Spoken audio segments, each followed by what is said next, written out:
Entonces, continuando con el curso, fórmulas y funciones, vamos a ver ahora lo que veíamos en la teoría de utilizar nombres de rango de celdas para hacer alguna operación dentro de la planilla de cálculo.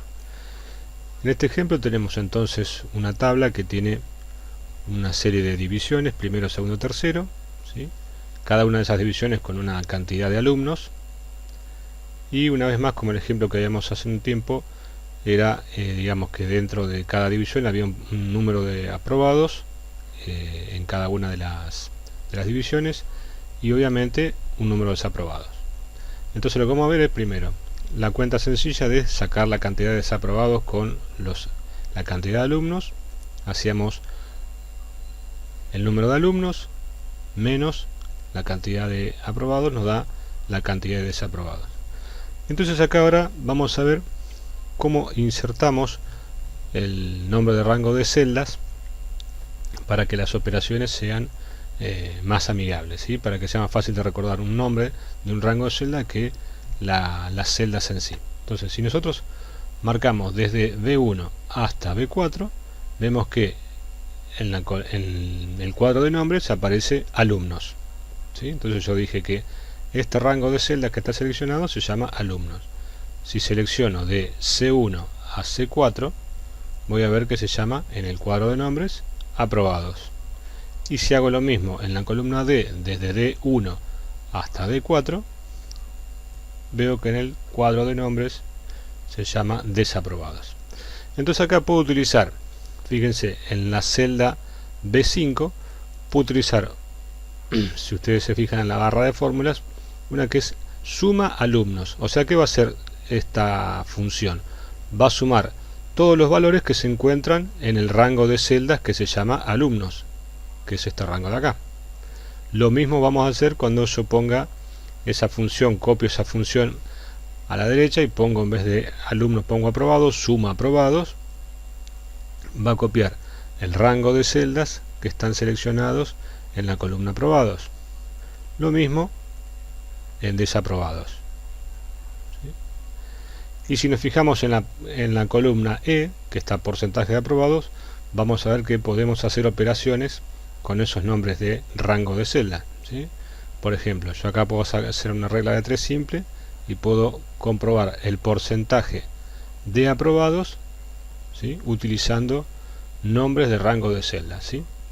Haciendo una regla de 3 simple para sacar esos porcentajes. Otro ejemplo que vemos para utilizar nombres de rango de celdas, ahora vamos a ver, por ejemplo, cómo poner un nombre de rango de una celda a una única celda, ¿sí? En este caso, por ejemplo, tenemos una tabla que tiene diferentes materias, cada materia con una carga horaria, y finalmente tenemos un porcentaje de asociación de esa carga horaria con cada una de esas materias. Entonces, si nosotros nos fijamos en cada una de las celdas, fíjense, la celda B2 se llama historia, la celda B3 se llama geografía, ¿sí? En el cuadro de nombres, acá vemos historia en el cuadro de nombres, que es la celda B2, y la celda B4 que tiene por nombre física. Entonces, si nosotros queremos hacer una suma también utilizando rango de nombres, podemos hacer que es la suma de las diferentes rangos con nombre de celda que teníamos recién. ¿Sí? Si ustedes se fijan, ponemos suma física, punto y coma, geografía, punto y coma, historia. Entonces con eso podemos hacer sumas individuales de celdas que tienen nombres, ¿sí? Asociadas a cada una. Y luego el porcentaje, como venimos sacando también con regla de 3, podemos hacer que cada una de esas celdas está referenciada, ¿sí? Para sacar el porcentaje al total de la sumatoria de cada una de esas materias, ¿sí? Entonces, con una referencia absoluta, cada una de esas materias dividido por esa referencia absoluta nos da el porcentaje de uso de horas en cada una de esas materias. Ahora vemos otro ejemplo que, en vez de tener los rangos de nombres en columnas, puse los nombres de rango de celda en filas, ¿sí? Si ahora yo selecciono las filas 2 desde la columna B a la columna D, vamos a ver que se llaman informática, ¿sí? asociado al nombre que está en la columna, en la celda A2. Y si selecciono la fila 3 desde la columna B a la columna D, vamos a ver que se llama circuitos. ¿Sí? Entonces, yo acá, para que vean, podemos hacer las sumas tanto en columna como en filas, como veníamos haciendo en los ejemplos anteriores.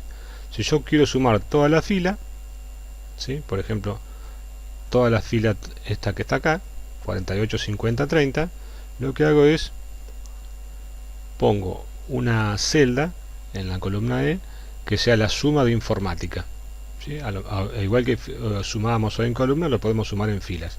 Lo mismo si yo quiero sumar la cantidad de horas que tiene circuitos, ¿sí?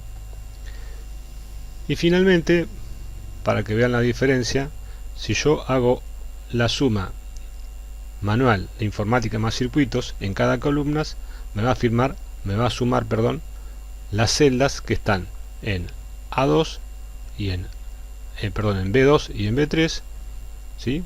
98, las celdas que están en C2 y en C3, 100, y las celdas que están en D2 y en D3, 70. Y finalmente, si yo quisiera, en vez de tener este total como hice yo sumando desde B2 a D3, todos estos números, lo puedo hacer sumando utilizando nombre de rango de celdas, ¿sí? Así como podía ser un porcentaje, como vimos en el ejemplo anterior, ¿sí? O sumar, como está acá, la suma de las horas que corresponden a la materia informática. Puedo sumar, si quisiera, el total de las horas de informática más las horas de circuitos, que es lo mismo que sumar con una matriz con un rango de celdas. En vez de celdas convencionales con columnas y filas, lo puedo hacer sumando con los nombres de rangos de celdas.